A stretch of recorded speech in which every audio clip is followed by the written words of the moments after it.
All right, we're recording now. All right, recording. I'm going to record over here too. All right, here we go. Welcome to the Christian Principles Podcast. I'm Matt George. And I'm Mark Zonkel. There he is. We're going to try something new today, folks. Trying out new technology. An actual camera in my face. You're so used to it, though. No, no. You're a beautiful man. Don't like it. You've done the face of many organizations, coverlets and photos and web pages and whatnot. Really exciting. It's been a while. Actually, no. It's very reminiscent of COVID. Actually, as I sat here at my desk by myself with a camera in front of my face. When you started to develop that community of people that you wanted to be around and they wanted to be around you. Interesting. When you were supposed to be social distancing, you found yourself getting closer to other administrators, just as we all did through the networks. Absolutely. All right. Well, we have a topic to get into today. Yeah. And that topic is morning drop-off line. Crazy enough, when we think about our best performing episode, we go back to bathroom monitoring. So it's time to get back to the basics and go to something that is, something that everybody's dealing with, something that everybody's going to need to deal with, and something that we have experience in it because we've done this for more than a day. And it's also interesting because it's one of those things that just, you expect it to just happen. Oh, yeah, I wish. The kids are coming. They show up. There they are. Don't get hit by a car. Get in the building. How hard can it be? It can be hard. The thing is, it is. It's so hard. It can be. It can be. Okay, before we keep going, let's stop now, and let's hear from our sponsor. Ba-da-ba-ba-ba. All right, coming on back in. To introduce this episode, Matt, could you please read what we had in the show notes? And what in the show notes was, if you just Google drop-off line or drop-off-line school, some of the headlines or some of the immediate results on Google are quite interesting. It makes this a real topic. I got quite a kick out of these. Yeah. So the first one that I see is how school drop-off becomes a nightmare. I mean, that is clickbait if ever I saw it. I think one was like The Atlantic, wasn't it? One was like a major publication on that. Yeah. We've got the drop-off line is the absolute worst part of school. Another article, another title. These are just the Google, this is what's driving the Google results to them. The titles. That one, though, I should mention is thescarymommy.com. Okay. So, yeah, absolutely. So, whatever. 30-plus delightfully dorky drop-off lines to break up with your whatever. Drop-off lines. Drop-off lines. Getting rid of you. Like that. Car line drop-off. What does your kid need to be safe? I mean, even right there, we have schools publishing these, monthly magazines publishing these, the blogs are publishing. This is not just an us thing. This is the fodder for sitcoms. People think about this. People they spend a lot of time on drop-offs. The Christian school administrators better. Yeah, and then we do have a school drop-off and pickup line etiquette, guide for parents. Oh man. So somebody is not having some good experience. When you need the guide, that means someone hasn't done their job. Yeah. On the other side, someone has been less than full of etiquette. So it's a big deal. Yeah, it's a big deal. It's a big deal because we're talking about it as well. But let's go into it. Again, as we've done before, Matt, what does your institution do on a general Tuesday morning as concerns drop off? And we'll just use that as a launching off point and go from there. Yeah, so again, everybody's let me start that over. Everybody's building layout, parking lot are going to vary. We're going to have so many different ways that parents are bringing their kids into the school property. For us, we're rather limited. We have a large parking lot out front that the kids all have to come in through one front door. Mm-hmm. So everybody at some point in time is going to be coming in. And if everybody came at the same time, we would have major problems. True enough. Because we have a very small road out in front of our school, and that would get bottlenecked like crazy. It's a residential area. Yeah. So absolutely. So obviously, the big concern for the morning drop-off is that we don't have everybody show up at the same time. Yeah. So what that has caused us to do is to make sure that our drop-off time is rather lengthy. So we do a drop-off time from 7:30 to 8 o'clock. So a half an hour time slot that parents over time just realize, okay, it's heavily congested at that time. Let's be a little bit later. Let's be a little bit earlier, just to even it out. And our parents do a great job with that. It's natural. It's flowing. We have found success in just, parents don't like having to wait in a line. Yeah. So they figure it out. I mean, even for our dismissal, I know we're not talking about dismissal so much in this episode, but that's the next time. But it's another one of those things that just over experience within 1 or 2 weeks, you pretty much find that golden slot for your family that works well of showing up and being able to send the kids. So you are mainly working across three parking lots, 2 drop-off zones, if we're going to be technical about. You have the major one, which 80%, 90% of the people are going to be moving through in some kind of horseshoe pattern in, drop off, and leave. In that same section, you're going to have parking, but you also have extended parking out to the eastern side of the building and of the parking of the land on which we sit, property. That's the word I'm looking for. So we have more parking out, opening to the eastern part of the property, and then an access road further offers what would be office access. Someone, even during the regular drop-off time, needs to put something in the office, take something in the office, have a conversation in the office. They're going to park and come in that office door. Correct. Yep. Yeah, and so obviously variety is the spice of life, and I feel like if you're in a situation where you have multiple drop-off points or locations, the easier this is. Whenever you're limited to one, that's where you're going to run into the bigger issues. And so we have those access points, and this is the drop off of the day. We do have a couple of student drivers going to be parking out furthest to the west, still well within, still in property, well within the sight of the leaders and whatnot. As far as people outside, faculty and staff outside, what does that look like for you in the morning in drop off? Sure. So faculty involvement has changed over the years because depending on who we have available, number one, for the most part, I'm going to just stick with post-COVID. Post-COVID, we've had one faculty member posted at our front door where the students come in. And the main reason for that, students go directly to their classrooms upon arrival. So we want to make sure that they are being passed off from mom and dad, and we can acknowledge, yes, have eyes on them, they are here in the building, and we're sending them down to the classroom. Yes. So it's not, they walk in one door, walk out another without anybody ever seeing them. But we avoid that issue. As much as we can.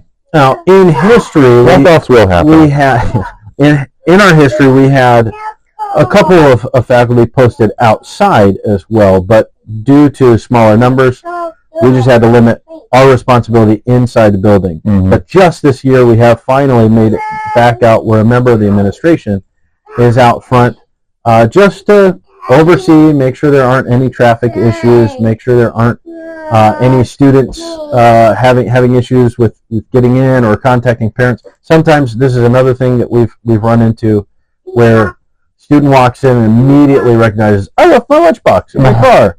And so they turn around and don't have anybody. We don't want them running down through so the administration is able to help thwart any issues with that. So right now it's just one member of the administration out. Because again, that traffic flow is pretty consistent and rarely heavy. But we do have that one out, and then we have the one at the door, and then we have eyes on the back door. Right. The rest of the doors are locked. So that would be understood to be the chain of the chain of, let's start that one over. That would be assumed to be what we need to be safe moving out to in, the eyes on the building and whatnot. So perhaps yours is different. As you're listening, you're thinking through your morning drop-off routine. If I'm thinking back to a previous drop-off routine myself, there would have been 2 of us outside, one on the door, and we were without any kind of canopy, any kind of real availability to stop what we were doing and to hold off all the weather. So we were absolutely going to, at times, have our umbrellas out. We were going to have On casual days, we were the first smiling faces, or there were going to be reminders going out through us. We didn't have a sign out front, so perhaps we, by voice, reminding everybody of the early dismissals and whatnot. Those people up the front had jobs not just to let people out of their cars. We also had the rule that we did not want parents to exit their vehicles. We would do the unloading of the student if the student needed help, pre-K students and younger students. So we asked all of them to move way up front and have our younger students, older students, as they were able to move, actually, wherever they were, get out themselves on the school side, not the driver's side. All those little logistical safety pieces that you would put into a parent orientation or into the manual, wherever it happens to be. Yeah. And the nitty-gritty that you can't overlook or assume that everybody will just understand. Yeah. You got to make sure you're going through those details. Which, by the way, I should say right now, make sure you have written down, as is our consistent cry and theme in this podcast, please make sure you have written down those logistics, those absolute tiny minutia detail logistics, because if we don't, then, the ones who do the rule following, they're going to have nothing to rule follow. Yeah. And the ones who otherwise would do their own won't have their understanding of what the organization is asking of them to do. And really, again, and there's a point I want to make sure we drive back to several times. If we're going to think about either missional or ethical or legal or just general problems with drop-off is going to be one of the more unsafe times. What do we have? We have students who are possibly in a time of transition between authority. Literally, physically, they're moving between one authority and the other. Yeah. And so that's going to be uncomfortable, perhaps unsafe. I say uncomfortable, not that it's uncomfortable. That's going to be a point of least safety. Yeah, if that gap is large, yeah, where they're being dropped off, 500 feet away from the school building, within that 500 feet, anything could happen, and then it's a blame game. Who's actually in exactly? Yeah. So even defining that, even saying, once they put that foot out of the vehicle, if you're not walking them to the door, which then is okay. Do you have walk-ups? Like, do you allow for walk-ups in the morning? Yeah, we do. Now that again goes back to the big thing is if they're going to park, then they ought to walk. Yeah. At least walk their kids up or watch their kids walk up. We would push them away from parking in the parking lot and have their kids walking through the parking lot. If they're coming through the car line, where other traffic is depending on them finishing up and moving on, that's where we're going to definitely discourage the getting out of the car. Absolutely, makes sense. Yeah, because we want them to be. There's no winning. Yeah. So in my previous installment, we had I described a shallow parking lot that went the length of the building. Yeah. And so we would want them to pull around the shallow parking lot and along the side of the building, because there was a sidewalk that ran along the side of the building, and then walk themselves back towards the center of the building, which was the main entrance. Immediately, and it was enough of a lane to have the parking close to the sidewalk to get out and then to exit once the ones in front of you were done, and to have some who were going to be exiting on the side, and that's always the scary part, of course, exiting on the same flow, but what really was probably safest to be one lane had to be two lanes, because if we were waiting for that one person up front who might have parked even though we asked them not to, or something else, we'd be waiting for a long time. So they did exit that way. Alongside of the building, alongside of those parked vehicles that are dropping off. Once they were done dropping off, they pull out and exit. And then the center of the parking lot was where we've encouraged people to actually park if they need to come inside for something. But again, those people are now responsible for either themselves watching their kids, as you said, or they themselves are walking their kids over. And it didn't matter, parents or students. We had just as many close calls. Oh, so scary. Just as many close calls with parents walking as we did students walking. I would also say, going back to that gap of responsibility, when we were shorthanded and we couldn't have anybody outside, it was very clearly communicated to parents, you are responsible for your children until they are in the building. Yep. And so that is now another thing. While we didn't have anybody outside, we did have cameras, and so that did allow us to observe what was going on from inside the building. Yeah. And even look back, like if a parent texted me like, hey, just so you know, there's a lot of parents that are getting out in car line, we could review the footage, and we could always send out messages, hey, Could we please not get in the car line? So we also would have the phenomena of the first day of school with drop-off. And just like the first day of school with pickup, which we'll get to maybe next time, first day of school drop-off, you want to be that warm, inviting place. Yeah. You want to be the family-friendly atmosphere. I mean, it's part of what makes us our money, so to speak, part of what makes us who we are. Yeah, family. You want to set the tone for what's going to come later. But you're going to have the pre-K moms and the dads who want to drop off their pre-K kids the whole year walking in if you allow for that. And, you know, in COVID, that made us, that drove people to us during COVID. Yeah. How many times did we hear, we can't go in our students' buildings? Yeah. I haven't seen the inside of the elementary school now for 4 years or whatnot. Or some even saying, hey, we're not going to return to a policy like that where they can actually come inside. We've heard that too. So maybe we want that availability for our parents to be able to come inside and to make that drop off and to actually see their students, give them a hug, as hard as that is to break that tie sometimes over the tears. Right. But assuming like that's going to occur at some point, especially on the first day, that menagerie, yeah, it has to be an eyes on. Maybe even get local law enforcement out to come cover the perimeter and whatnot, because we know it's going to be several hundred people. It's an different kind of way. All hands on deck, for sure. Yeah. And even communicating ahead of time is really important. All school orientation, you know, realizing first day of school, we want everybody out front, yeah. and then bring your kids in if you would like to, but you have to recognize like school does start, so we need you to leave, you know, at a certain point. But communicating all of that, and then the expectations after that. Yes. You know, this is the first day thing. So first day is a different, and maybe even a first week. Sure. Is flexible, mm-hmm. but then having pretty clear boundaries as to, you know, from this point forward. Now, granted, I know this is one of the things that, if I were to say I have disagreements with my faculty and they have disagreements with me, this is a scary thing to put out there. But they know, and they know I care about them. But that family atmosphere is so important to me, and recognizing, you know, there are those parents that have that connection with their kids to be, you know, I'm going to walk you to your classroom, kiss you goodbye, and I'm going to leave. Yeah, you know? yeah. And they have those traditions established, and they would like to maintain those. Mm-hmm. Especially when you have a student body that's manageable, you have a facility that is clearly, easily secure. Mm-hmm. I'm a little bit more pro letting the parents bring the kids coming, because, you know, you mentioned this. What other schools are doing that? Yeah. Now, granted, I say that with a lot of fear and trepidation because we just record the other podcast.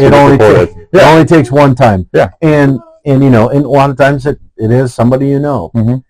But I want to do everything I can to support the parents' desire, while also definitely protecting my teachers, prprotecting their morning procedures and all those kind of things. And the school's tradition. Disrupted. And the school's tradition. They might be willing. They might have wanted to continue to drop off their students because they began here, because they had that feel, and that's what brought them here in the first place. Yeah. So, what is necessary if that is the desire? If my desire is to allow more parents, well, I should say, I don't want to just open those floodgates. I don't want every parent coming in the building.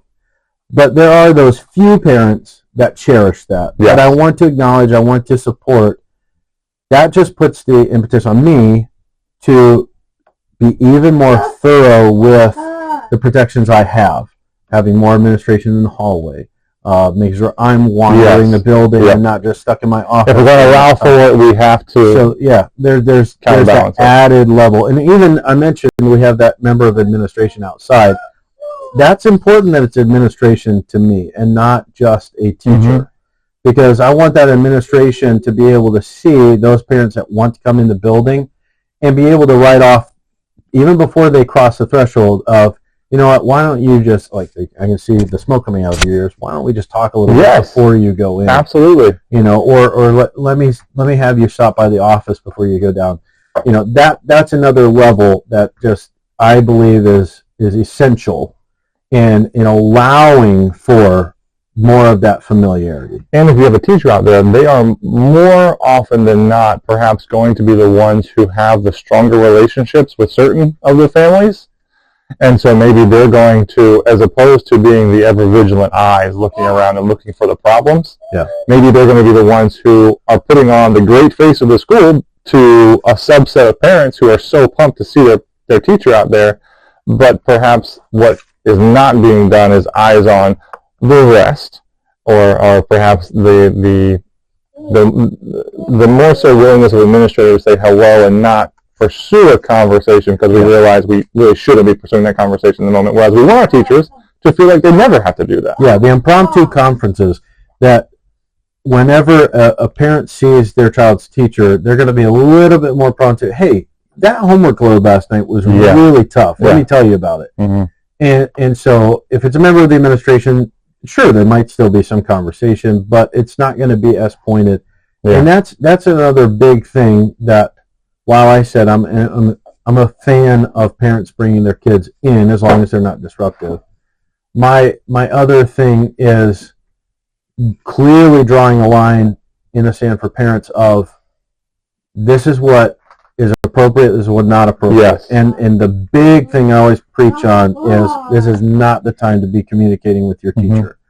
They have a responsibility to supervise not only your child, but all the other children in the classrooms. Exactly. So that time is not for parent conferences. They stick around after school if you need that. Or even if they are walking by and they're like, hey, can we talk sometime? Sure, ask that question, but don't have the conference right then and there. You mentioned that point of contention between you and the faculty, and I will absolutely point back to that exact piece being a point of contention with me and my previous faculty, in so much that I had to say, no, this is not the time for those conversations. And it was a very pointed conversation of, we value family and we value time.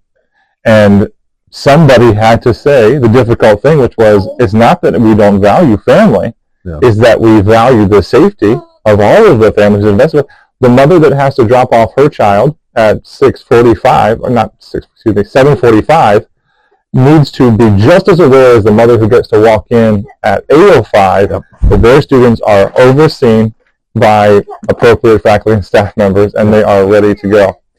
Yeah, now let me also clarify this, because when I say that the morning drop-off is not the time for conferences, that is the impromptu conference. Yes. A scheduled conference, sure, where we have opportunity to get somebody else in that room to supervise, sure, and that may be the only time that a parent can meet, so we're going to bend over backwards to make sure we can meet with parents. So that is, we're just talking about the impromptu conferences that a teacher sometimes is blindsided by, and that's never a good thing either.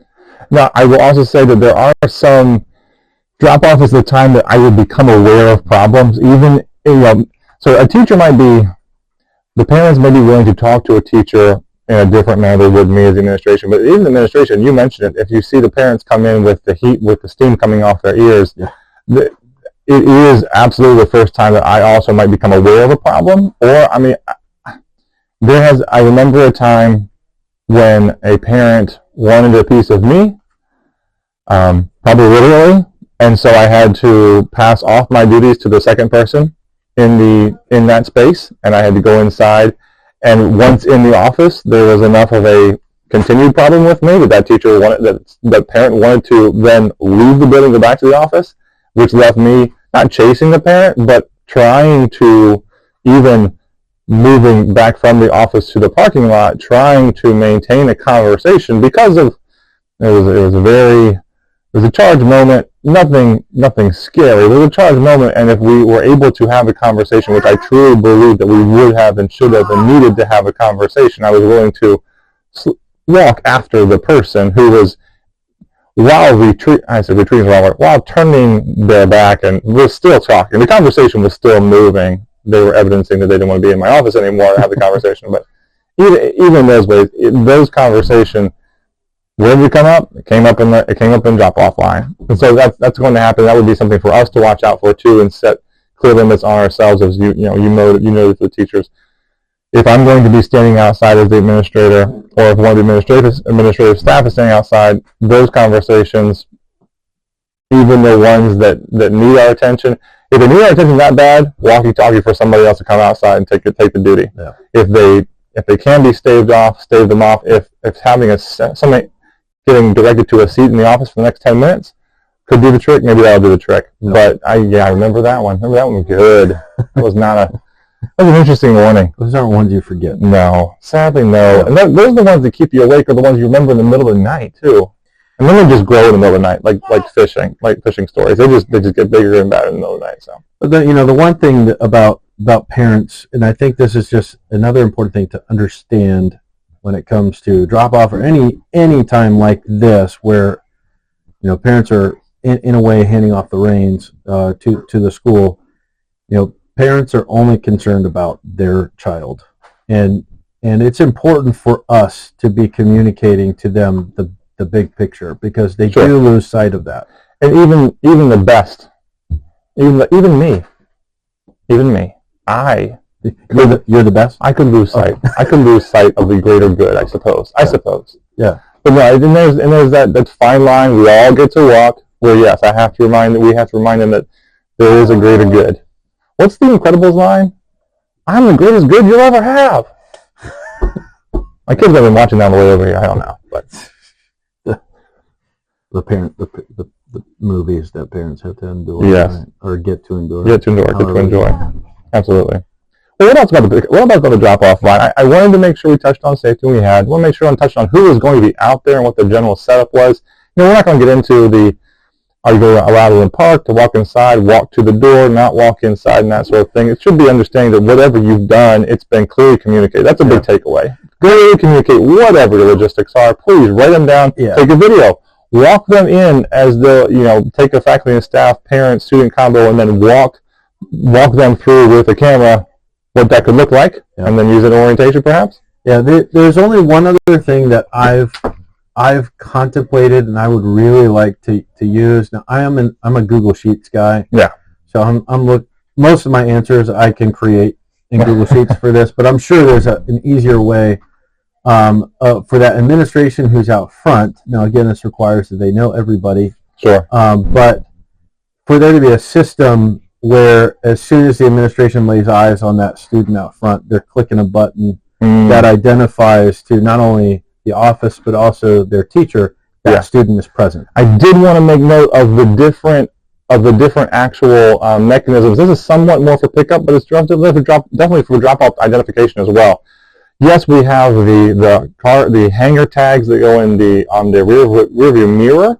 So those be illegal outside of there shouldn't be on our mirrors outside of the actual parking lot. But yes, we have those often. Perhaps there's a sticker that goes in a car.